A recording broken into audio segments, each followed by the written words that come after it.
자, 여러분 2교시 시작하도록 할게요. 자, 복지국가.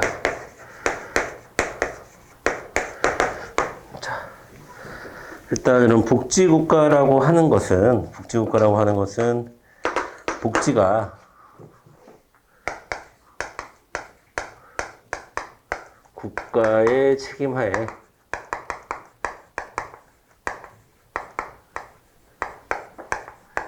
제공되는 국가를 우리가 복지국가라고 얘기를 하는 거죠. 그 전에는 뭐였어요? 뭐랑 뭐는 아니라는 거야? 가족이나 시장이 아니라 누가? 국가의 책임. 가족의 책임이 아니라는 거야. 시장의 책임이 아니라는 거예요. 국가의 책임하에 제공되는 국가를 우리가 복지국가라고 얘기하고, 자, 복지국가를 이제 많은 학자들이 분석을 해봤더니 복지국가에는 몇 가지 공통점이 있더라. 일단 사회주의 국가에서는 복지에 대해서 긍정적이지 않는 부분이 있잖아요. 그러니까 대부분 자본주의거나 수정자본주의의 경우가 많더라. 경제적으로는. 자, 이거 넓게 사회민주주의 포함해서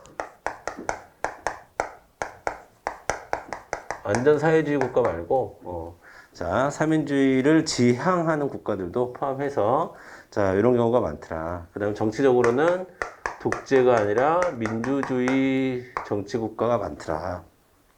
그 다음에, 자, 복지국가를 표방하는 곳은 국민들의 최저 수준. 국민 최저 수준을 강조하더라. 그리고 국가의 책임을 강조하는 국가더라라고 하는 공통점을 찾아낼 수 있습니다. 자, 그리고 그러면 복지국가가 왜 필요하냐?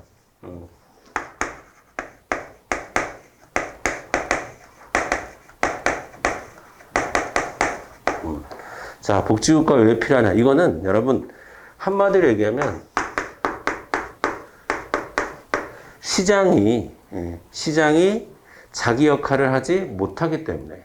자, 복지국가라는 것은 기본적으로 정부가 개입되는 형태예요? 배제되는 형태예요? 개입되는 형태고. 그러다 보니까 작은 국가가 아니라 큰 국가를 지향하는 거죠. 작은 정부가 아니라 큰 정부를 지향하는 겁니다. 그래서 복지국가의 필요성은 뭐랑 똑같은 말이냐면 시장 실패와 똑같은 말이에요. 시장 실패. 자, 그러면 지금 제가 여러분에게 드리는 말씀은 복지국가가 필요한 이유이기도 하고 왜 복지를 국가 주도하에 해야 되는가 라는 것에 대한 답이기도 하고 왜 시장은 자원의 배분을 공정하게 못하는가, 구조적으로 시장에는 어떠한 한계가 있길래 정부가 복지국가라는 이름으로 개입을 해야 되는가에 대한 답입니다. 첫 번째, 사회복지. 자, 사회복지의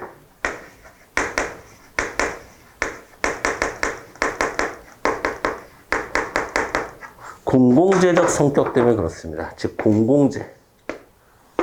공공재라고 하는 것은 여러분, 좀 어려운 말인데,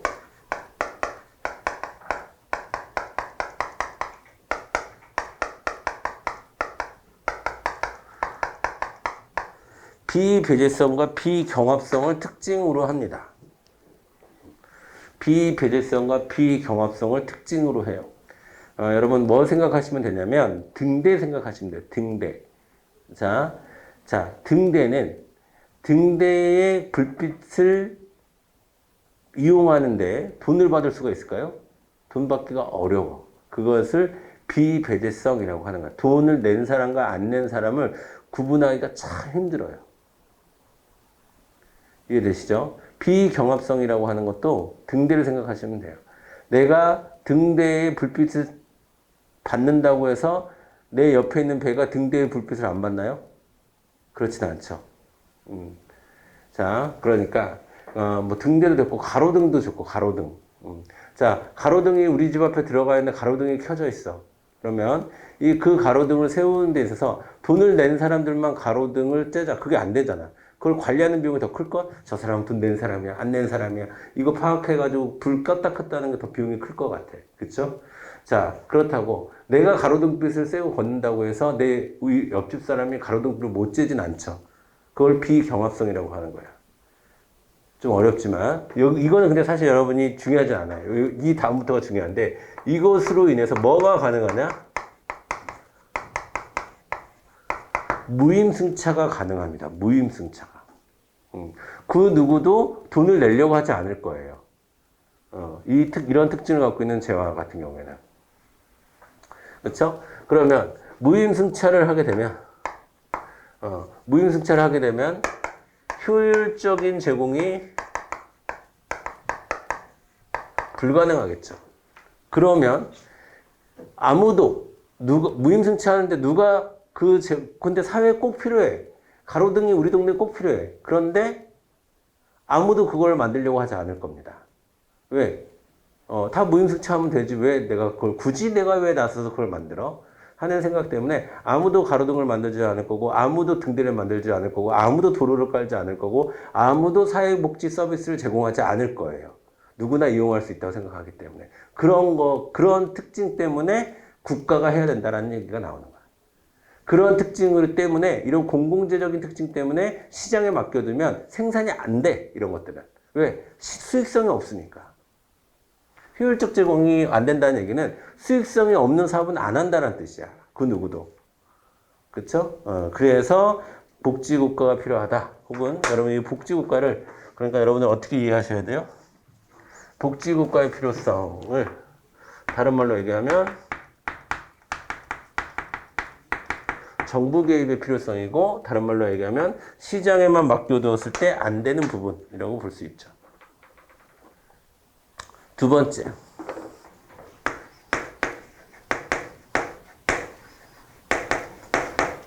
외부 효과가 있기 때문에 그렇습니다. 외부 효과. 자, 여러분, 외부 효과는 좀 자세히 들어가면 뭐 긍정적인 외부 효과가 있고, 부정적인 외부 효과가 있고, 뭐 그런 건데, 자, 이건 뭐냐면, 시장에서는 거래되지 않지만, 누군가에게 피해를 줄 수 있고, 누군가에게 이득을 줄 수 있는 경제 현상이 생긴다라는 거예요. 예를 들어 볼까요? 여러분, 어떤 기업이 공장에서 폐수를 몰래 강물에다 폐수를 몰래 버려. 그러면 그 공장의 입장에서는 합리적이라고 볼 수가 있겠지만 그 폐수로 인해서 주변 농가들이 피해를 보죠. 근데 그 공장과 주변 농가들은 시장 거래를 합니까? 하지 않죠. 이런 일들이 있단 말이야. 그러니까 그러니까 누군가에게는 영향을 주는, 그러니까 시장 거래를 시장에서 관리하는 차원을 넘어서서, 자, 예를 들면 내가 외부 효과를 설명할 때 가장 교과서에서 많이 나오는 예는 이런 거예요. 양봉업자가 있고 과수원이 있어요. 그러면 양봉업자가 벌을 키우려면 뭐가 필요해? 이 벌들이 먹고 자랄 수 있는 꿀이 필요하지. 그러면 벌들이 날아가서 과수원에서 이제 그 꿀을 다 따먹고 커.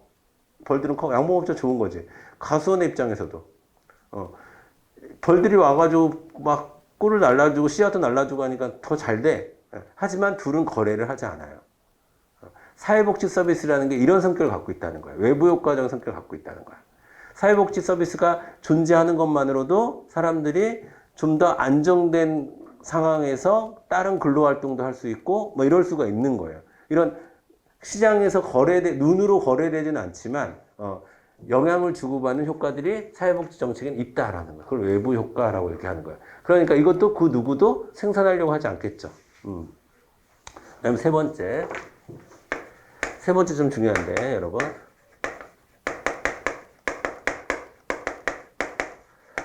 불완전 정보 때문에 그렇다. 불완전 정보.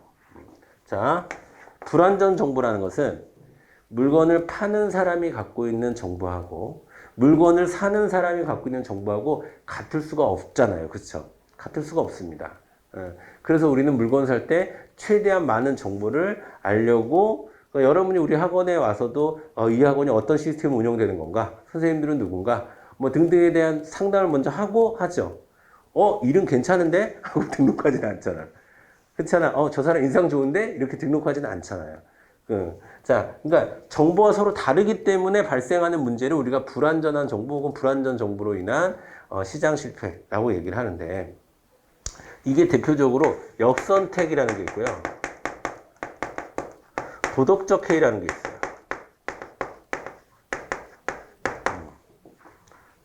자, 이거는 우리 지금 책이 없기 때문에 제가 필기해드리면서 여러분에게 좀 자세히 설명하는 거예요. 이건 꼭 필요한 내용이니까. 자, 여러분, 시험에 나와요. 우리 시험에도 나와. 여러분, 역선택이라고 하는 것은 뭘 생각하면 되냐면, 역선택을 설명할 때 가장 쉽게 얘기하는 게 중고차 시장이에요. 중고차 시장은 이렇게 거래가 됩니다. 중고차 시장을 뭐라고 하냐면, 미국에서는 레몬 마켓이라고 그래요. 여기서 레몬이라고 하는 것은, 미국 사람들의 레몬은 좀, 보잘것 없는 것? 우리나라는 모가가 못생겼다고 그러잖아. 미국 사람들 레몬이 못생겼다고 생각을 해요. 그래서 쓰레기 같은 거를 레몬이라고 해요, 레몬. 그러니까 중고차 시장에는 레몬만 남게 되는 거를 누가 눈물을 써서 발표를 했어요. 그게 뭐냐면, 생각을 해보세요. 나는 이게 내 중고차야. 내 중고차인데, 이게 한 600만 원 정도 받았으면 좋겠어. 그럼 내가 600만 원입니다. 그러면, 근데 이것에 대한 정보는 나는 알고 있어. 이게 1년 전에 물에 한번 잠겼고, 엔진이 한번 교체됐고, 근데 겉모양을 봐선 전혀 몰라. 접촉사고가 몇 번 있었고, 이런 것들을 중고차 팔면서 얘기해주는 사람이 있을까요? 없을까요? 한 명도 없습니다, 여러분. 한 명도 없어요. 그러니까 이 사는 사람은, 저 사람이 나한테 이야기하지 않은 정보가 있을 거야. 저거는 내가 아까 600이라고 그랬나? 600이면 한 500 정도면 사겠군. 형, 이 사람이 500을 불러. 그럼 그러면 500만 원짜리면 이 차 말고 이 차를 팔아야 되겠구나. 이거 생각하겠죠. 한 400만 원 정도 가치 되는 차를 팔려고 하겠지. 그럼 이 사람은 500만 원이 그러면 이 차 사세요. 그러면 그 차는 한 400만 원, 400, 이렇게 점점 떨어져서 중고차 시장에서 거래되는 건 다 똥차만 거래될 수밖에 없다는 거예요. 자, 여러분, 민간보험을 생각해 보세요. 자, 민간보험. 자, 민간보험이 왜 망할 수밖에 없냐? 볼게요. 내가 질병에 걸렸는데, 내가 질병에 걸려서 보험회사 입장 한번 생각해 보세요. 보험회사 입장에서는, 자, 보험료를 따박따박 내면서 덜 타가는 사람이 좋은 고객이지. 보험회사의 입장에서는. 근데, 자, 만약에 우리가 사회보험 말고, 민간보험에 맡겼다. 우리 건강보험이 아닌 민간보험이라고 생각을 한번 해봐요. 그러면, 누가 보험에 가입할까요? 질병에 걸릴 확률이 높은 사람이 보험에 가입하려고 하겠지. 그러면 누구는 보험에 가입을 안 할까요? 건강하고 사회적 위험에서 좀 벗어나 있는 사람들은 나는 얼마든지 민간의료 치료 가능해 라고 생각하는 사람들은 건강보험에 가입하지 않겠죠. 자, 그러면 이런 선택을 역선택이라고 해요. 잘못된 선택이라는 뜻이야. 그러다 보니까 민간보험에는 그렇게 되면 아무도 민간에 그러면 누가 그 많은 보험 아무도 민간보험에 가입하지 않으려고 할 거고 또 아무도 민간보험사를 운영하려고 하지 않을 거란 말이야. 시장에 맡겨두면. 그러니까 정부가 강제로 다 가입하게 시켜버리는 거예요. 건강하든 건강하지 않든 우리나라 국민이면 그냥 다 가입해버려요. 건강보험. 그리고 아픈 사람에게 먼저 그 보험급여를 주는 형식으로 하는 거죠. 이해되시죠? 그런 게 역선택이라고 하는 겁니다. 도덕적 해이라고 하는 것은, 그러니까 역선택은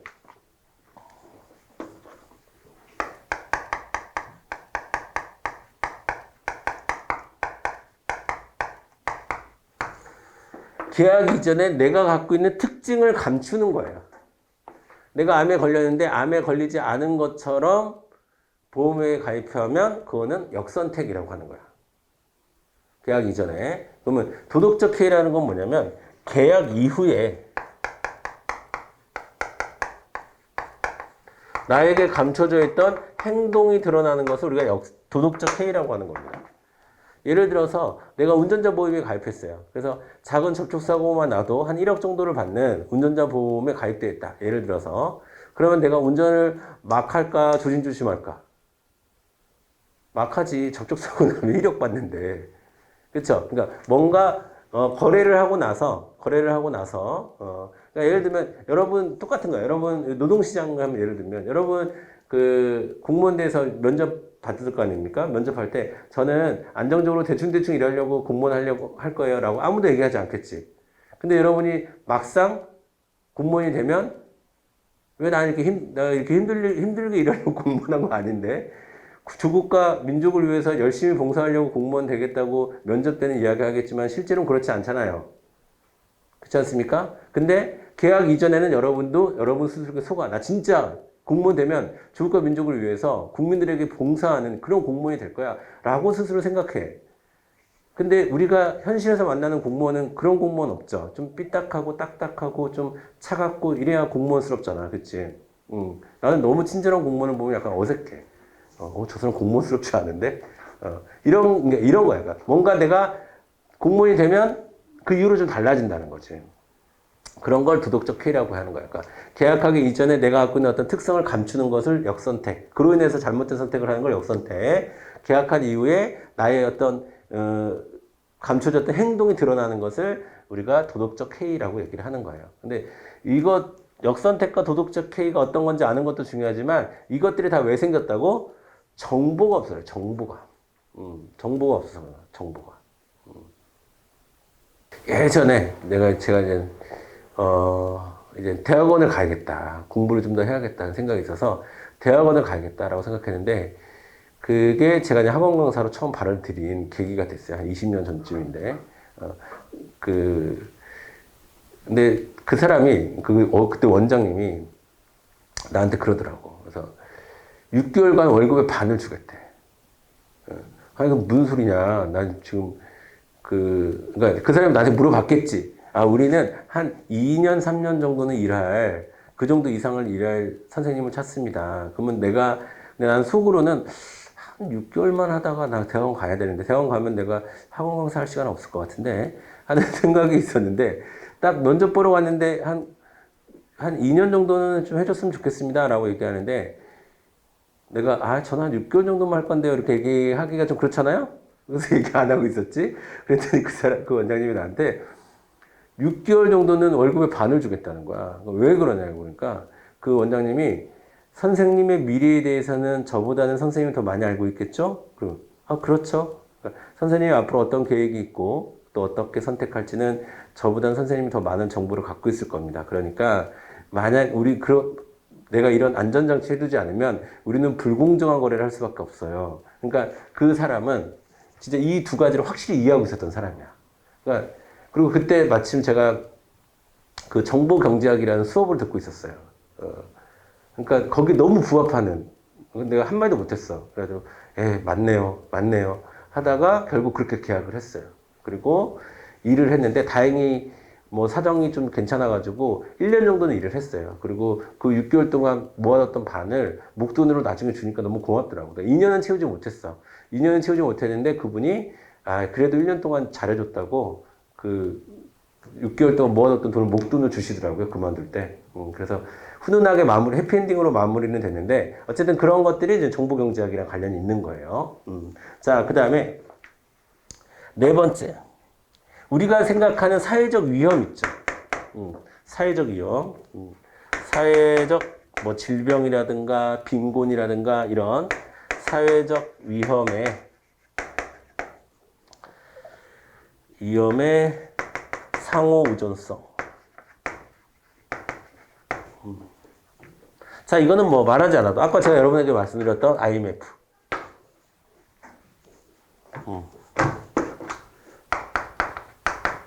그리고 지금 우리가 충분히 지금 한 몇 년이야. 지금 몇 년 동안 하고 있는 코로나. 자, 이거 굉장히 어떤 개인의 부주의나 개인의 잘못으로 치부하고 대처할 수 있는 일이 아니죠. 이건 전 세계적인 팬데믹이야.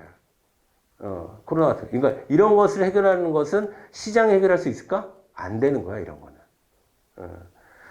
IMF는 국가 자체가 부도난 상황이었어. 외환위기 때문에. 그 코로나는 지금 전 세계가 퍼져 있는 질병이에요.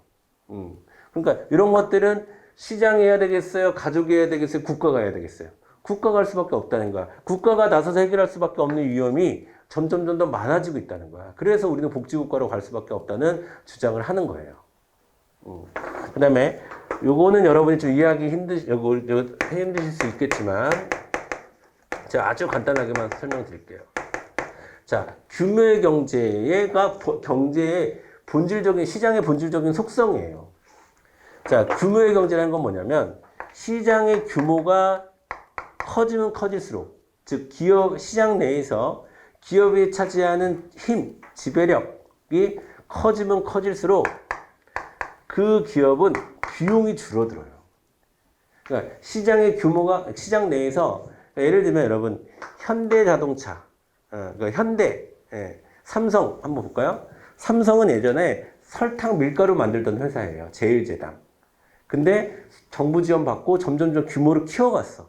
그러니까 거기서는 규모가 점점 키워가니까 반도체까지 만들고 뭐 이럴 수 있었던 거예요. 그러니까 그들이 규모가 커지면 커질수록 새로 진입하는 기업들과 싸울 때 훨씬 더 유리한 위치에 싸울 수가 있는 거예요. 규모가 크니까. 자, 그렇게 되다 보면 뭐가 될 수밖에 없어요? 독점화 될 수밖에 없어요. 이게 기본적인 논리가 그래요. 독점화 된다는 것은 사회적 부가 고르게 분배되고 있다는 거야, 분배되고 있지 못하다는 거야. 분배되고 있지 못하다는 얘기잖아. 시장이 실패했다는 게 독점은 시장이 실패했다는 거야. 시장이, 여러분, 여기서의 시장은 뭐냐면 우리가 생각하는 그런 시장이 아니라 유한한 자원. 자원은 유한하죠, 여러분. 돈은 유한합니다. 여기서 유한하다는 걸 좀 어렵게 얘기하면 희소해요. 사람들의 욕구보다는 항상 부족해. 그래도 그것을 이 희소한 자원을 나눠가는 데 있어서 시장이 그 역할을 완벽하게 해낼 수 있다고 아담 스미스는 이야기했습니다. 하지만 아담 스미스의 생각도 그렇게 안 됐죠. 왜? 이런 현상이 생기니까 그랬던 거예요. 그래서 결국 국가가 개입될 수밖에 없다라고 주장을 하는 거예요. 그게 시장 실패 이론입니다. 그러니까 시장 실패 이론은 우리가 복지국가를 이해하는 데서 꼭 필요한 이론이에요. 자, 요 정도만 여러분이 이해를 해주셔도 되고, 그 반면에 그러면 자, 이 주장은 케인즈주의자들이 했을까요? 신자유주의자들이 했을까요? 케인즈주의자들이 했겠지. 봐라, 아담 스미스의 말대로 시장에 맡겨놨더니 우리가 남은 결과가 뭐냐? 대공황 아니냐? 왜 대공황이 일어났냐? 이런 것 때문에 대공황이 일어난 거다. 이거는 시장은 시장 본연이 실패할 수밖에 없는 상황이 있는 거다. 즉 정부가 개입할 수밖에 없는 상황이 있는 거다. 그러니까 정부가 개입해서 복지정책을 펼쳐야 한다라고 케인즈주의자들이 주장했죠. 그러면 반대로 신자유주의자들이 봐라, 정부 니네가 나서서 지금 했는데 결국 우리가 맞이한 현실은 기름값 인상으로 인한 스태그플레이션 아니냐. 실업도 많아지고 물가도 오르는데 어떡할 거냐. 그러면서 신자유주의자들은 뭘 주장해서? 케인즈주의자들은 시장 실패를 주장할 것이고, 신자유주의자들은 뭘 주장할까요? 정부 실패를 주장합니다. 정부 실패. 자, 그러면 신자유주의자들이 주장하는 정부 실패에는 뭐가 있느냐? 여기까지만 좀 정리를 할게요. 자, 뭐가 있냐면 첫 번째 내부성이라는 게 있습니다. 내부성. 자, 이게 우리 시험 문제 나왔어요. 이 표현대로 내부성이라는 말이. 정부 실패의 요인으로 내부성? 내부성이 뭐지? 간단하게만 얘기하면요, 여러분 어떻게 이해하시면 되냐면 정부는 정부 관료들을 위해서 일해야 돼요. 국민들을 위해서 일해야 돼. 그러니까 외부를 향해서 일을 해야 되지. 내부를 향해서 일을 하면 안 되죠. 근데 정부 구성원들이 사익을 추구해야 돼요. 공익을 추구해야 돼요. 공익을 추구해야 돼. 여러분도 공무원 되면 공익을 추구해야 돼. 근데 공익 추구하지 않고 자신들의 사익을 추구해. 뒷돈을 받는다거나 아니면 자신의 조직을 지키기 위해서 혹은 자신의 동료를 위해서 국민들에게 해를 끼친다거나 조직 이기주의에 빠진다거나 이런 게 정부 조직의 내부성이라고 하는 거예요. 쉽게 얘기해서 국민들로 향해야 되는데, 외부로 향해야 되는데 내부적으로 자꾸 들어가는 것을 우리가 내부성이라고 얘기하는 거야. 이해하시죠? 그러면 시장에 맡겨두는 것보다 정부에 맡겨두는 게 훨씬 더 위험한 거죠, 이거는. 정부가 개입하면 개입할수록 위험해지는 거야. 두 번째, 뭐가 있냐?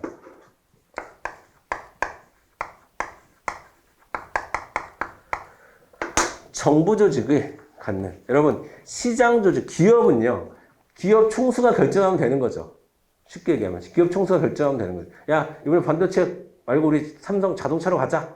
그럼 자동차로 가는 거야, 그 기업은. 근데 국가는 그렇습니까? 의회 통과해야 되죠. 무슨 장관 보고서 써야 되죠. 그러니까 이것을 우리가 정부 조직의 관료성이라고 하는 거예요. 관료성. 관료주의. 예. 그렇기 때문에 의사결정이 시장보다 복잡할까요? 간편할까요? 복잡하지. 엄청 복잡해. 그래서 무언가 하나 결정하는 것도 되게 힘들어. 그거를 정부가 갖고 있는 비효율성이라고 얘기하는 거예요. 비효율성. 이게 여러분 마지막 이게 약간 어려운데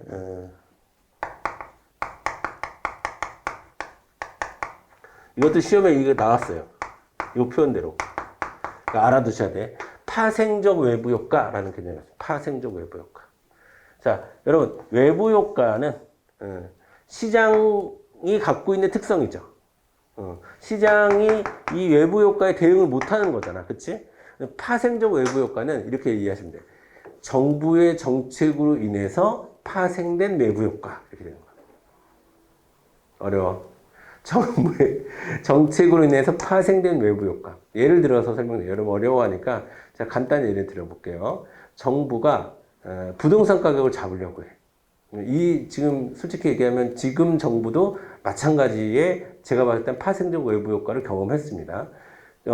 지금 정부에서 부동산 가격을 잡으려고 대출 규제 같은 걸 했었어. 그러니까 쉽게 집을 못 사게 해놨단 말이야. 그러니까 뭐가 올랐어요? 전세 대란이 생겼죠. 전세값이 갑자기 거의 매매가하고 전세가하고 비슷해 요즘에. 여러분 알아요? 그 말이 안 되지 않아? 집을 빌리는 거하고 집을 사는 거하고 가격이 같으면 어떡해. 그건 시장이 제대로 작동하지 않는 거지. 그러니까 정부의 정책의 의도는 그게 아니었을지 몰라도 어쨌든 정부 정책으로 인해서 다른 곳에 효과가 발생하는 거예요. 그것도 대표적인 게 또 뭐니까 우리나라에서 잡을 수 없는 두 가지가 있어요. 잡기 힘든 게 두 가지가 있어. 하나는 내가 봤을 때 부동산, 워낙에 큰 욕망들이 있는 거라서 이거는 잡기가 너무 힘들어. 하나는 부동산이고 또 하나가 사교육이야. 그래서 사교육 시장도 마찬가지야. 정부가 사교육으로 들어가는 서민들의 돈이 너무 많다. 과도한 지출이 너무 많다. 그래서 사교육 시장을 잡기 위해서 교육 정책을 뭐 입시 사정관 제도도 막 하고 막 했어. 그랬더니 또 그런 거 뭐라 그러지? 특수활동? 특별활동? 수행평가? 수행평가를 잘 받기 위한 학원들이 생겨, 뭐. 그러니까, 원래의 정부의 의도와는 다르게, 영향을 미치는 효과를 파생적 외부 효과라고 하는 거야. 이거랑은 좀 다른 거예요. 그래서, 시장 실패는 외부 효과, 정부 실패는 파생적 외부 효과. 이렇게 여러분 정리하시면 돼요.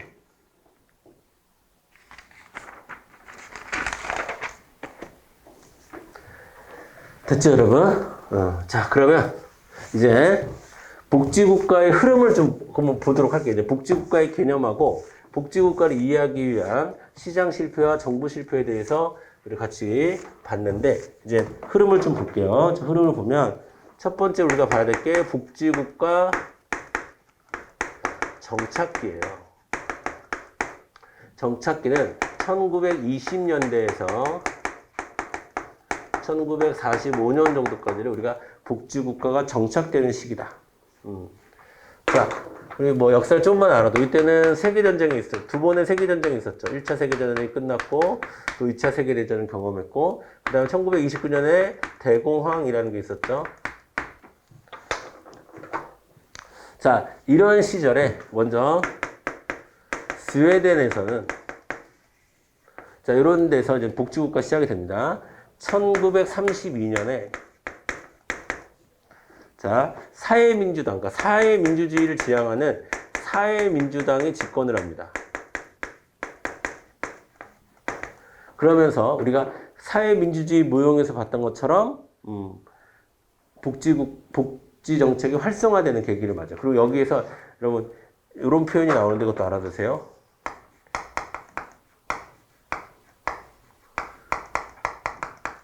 정록동맹이라는 것이 실현이에요. 정록동맹. 여러분 정록동맹은 빨간색하고 초록색하고 동맹을 맺었다는 거잖아. 여기서 적은 노동자를 얘기해. 노동자. 녹은 농민을 얘기해. 농민. 그래서 노농연합, 노농연맹이 동맹이 만들어져요. 그러면서 스웨덴이 복지국가가 이제 시작되는 시점에 있었고요. 이제 미국을 볼게요. 미국. 자, 미국에서는 대공황을 경험하고 자, 그로 인해서 케인즈주의가 나왔고, 이 케인즈주의를 바탕으로 뉴딜 정책이라는 것이 실시가 됩니다. 이게 이제 복지국가의 출발점에 있는 거예요. 출발점. 뉴딜 정책. 그리고 이러한 환경 하에서 1935년, 굉장히 중요하죠? 1935년에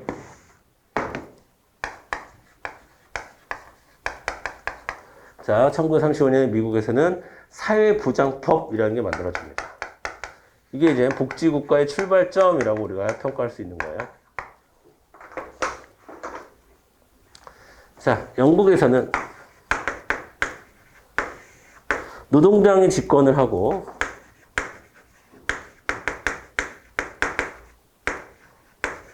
페이비언 사회주의적 지향을 갖고 있었던 노동당이 집권을 하고 1942년에 역사적인 보고서를 발표하죠. 그쵸. 베버리지 보고서라고 하는 요람에서 무덤까지. 한마디로 얘기하면 요람에서 무덤까지 국가가 책임지겠다. 그게 복지국가입니다. 그쵸. 베버리지 보고서가 발표되고 요런 것들을 자, 스웨덴에서의 3인당의 집권, 그 다음에 미국에서의 뉴딜 정책과 사회보장법, 영국에서의 베버리지 보고서 이런 것들을 우리가 복지국가의 출발점이라고 보는 거예요. 두 번째,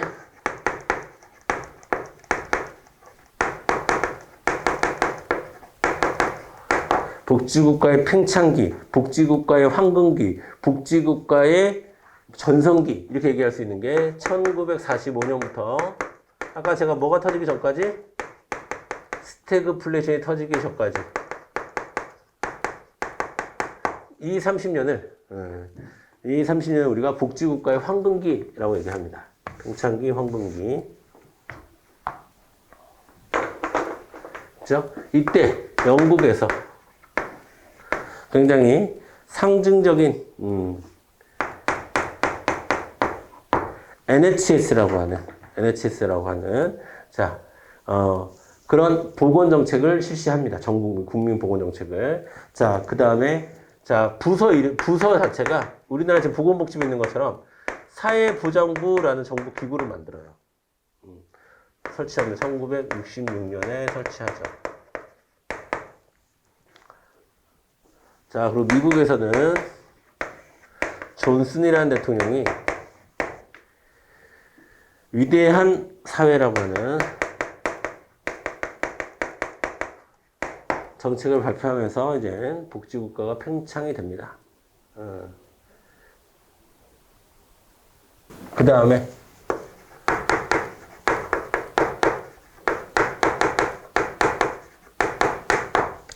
자, 복지국가의 쇠퇴기 보도록 할게요. 쇠퇴기. 자, 이거는 1970년대 이후 정도로 보면 될 것이고, 자, 이거는 아까도 말씀드렸어요. 아까 말씀드린 거에 이제 반복이라서 제가 간단하게만 얘기할게요. 자, 전 세계적으로 뭐가 터졌다? 오일 쇼크가 터졌다. 그로 인해서 스태그플레이션이 등장했다. 자, 그러면서 이제 신자유주의 이념이 등장했다. 그러면서 신자유주의는 뭐를 거론했냐? 복지병을 치유해야 된다라는 얘기였어요. 복지병. 복지병이라는 거 중요한 개념이죠. 복지병. 자, 복지병을 여러분 간단하게 하면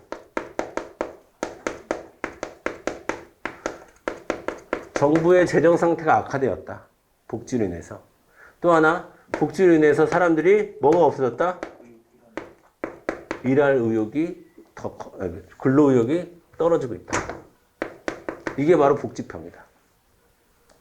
자, 내가 일을 하면 한 달에 100만 원 벌어. 일을 안 하면 한 달에 90만 원 정부에서 줘. 일해 안 해? 안 한다는 거야. 60만 원 줘도 안 하는 사람들 많아요. 한 30만 원 주면 할 사람들도 많겠지만. 이런 게 이제 근로의욕이 감퇴되는 것을 복지병이라고 얘기하는 거예요. 자, 그래서 이것을 해결해야 된다라고 하면서 등장했던 흐름이 신자유주의고. 자, 또 이런 신자유주의에 대해서 약간의 반기를 든 게 아까 얘기했던 제3의 길이다.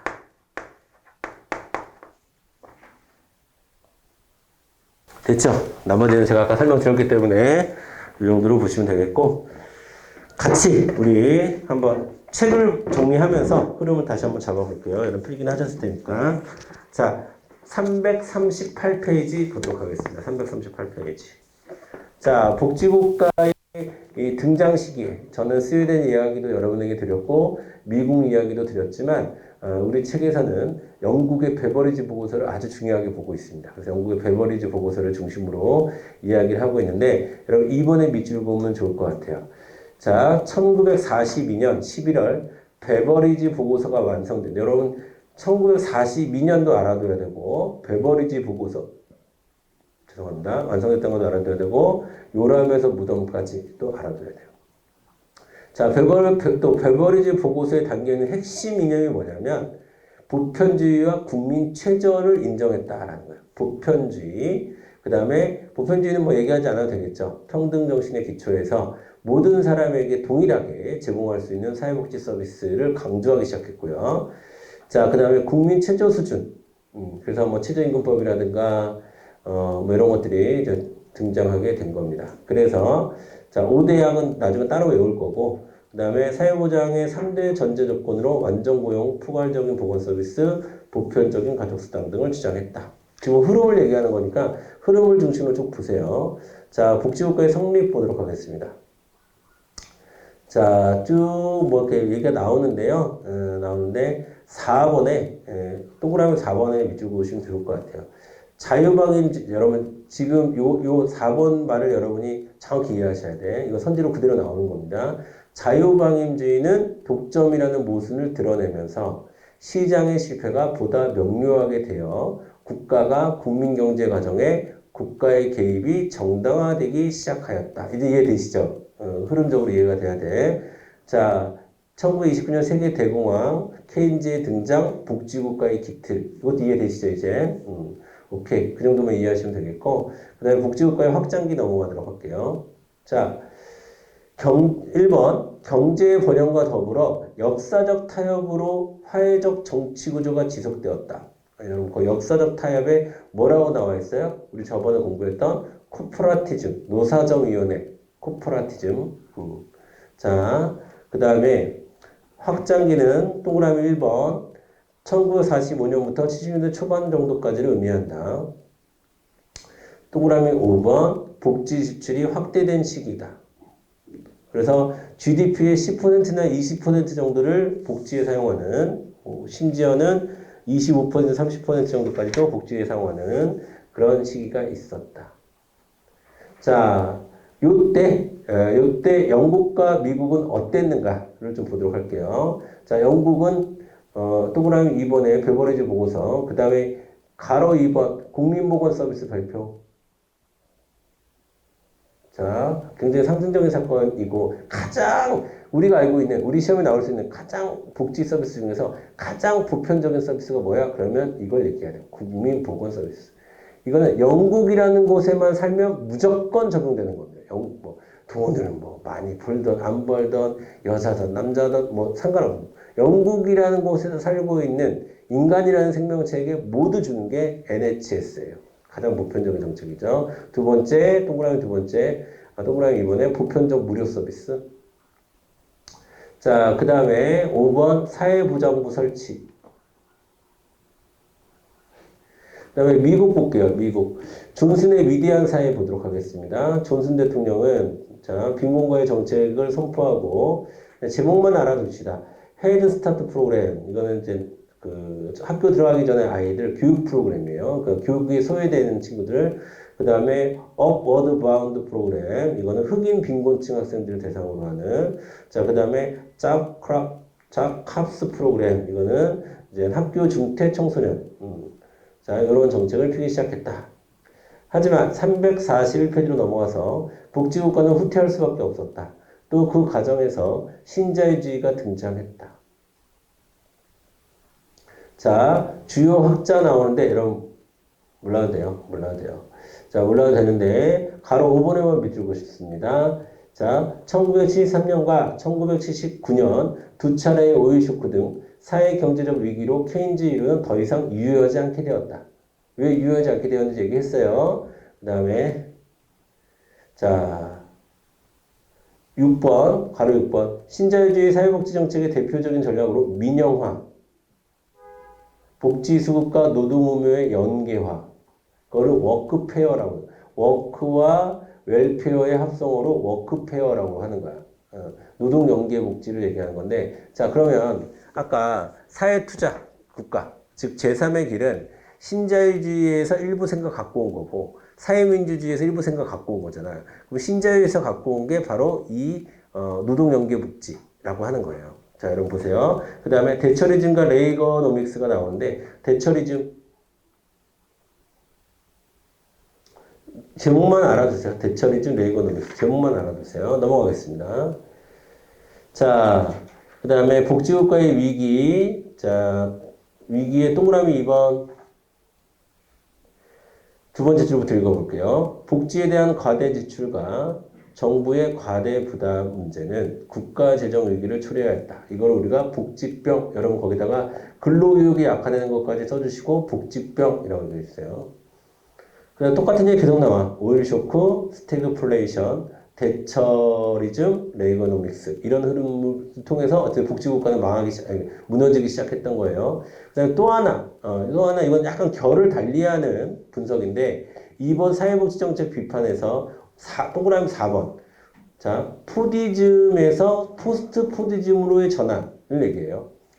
그럼 푸디즘 뭐냐면 여러분 포드 자동차 알아요? 포드 자동차?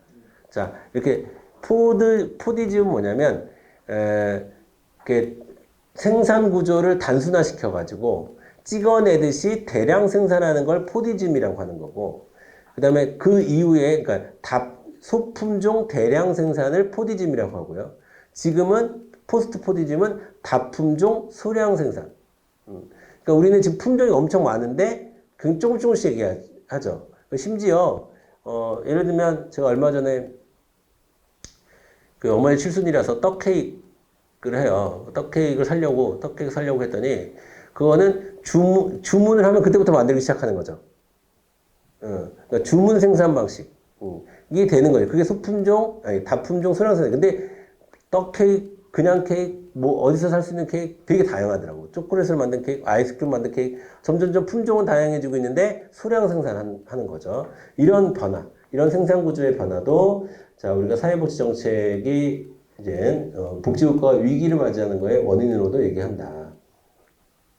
자 그래서 동그라미 1번, 니은번 국가의 개입을 줄이고 자유경쟁 체제로 돌아가야 한다라고 주장했습니다. 그래서 343페이지로 가면 그래서 동그라미 1번 수급 요건을 강화했어요. 아무나 수급받지 못하게끔 했어요.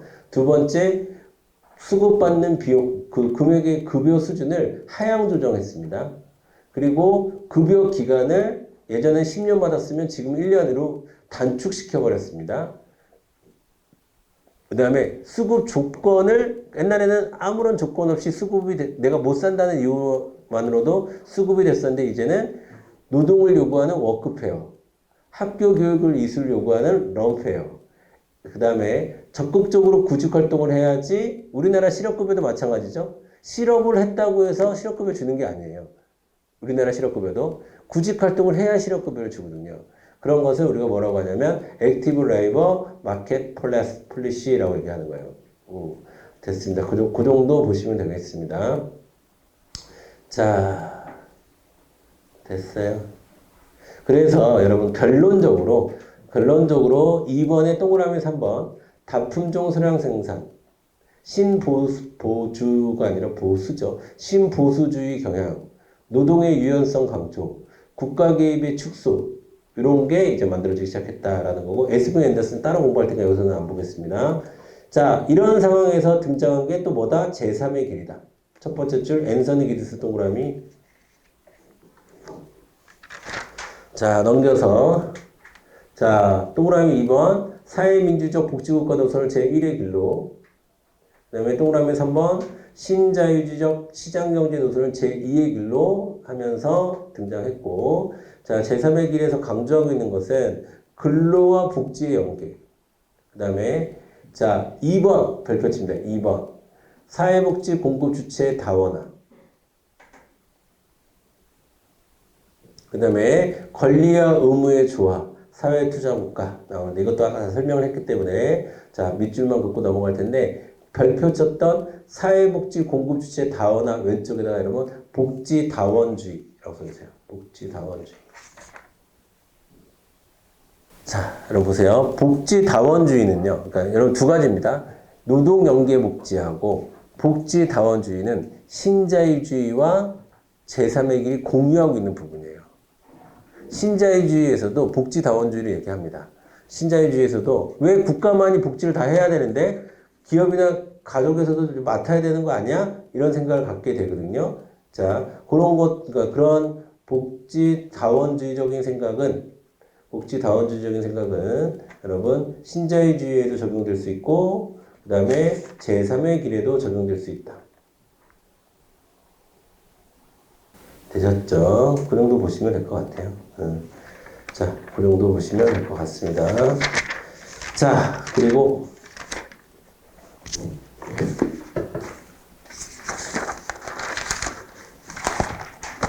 자, 이제 정말 이거보다 훨씬 더 시험에 많이 나오는 거.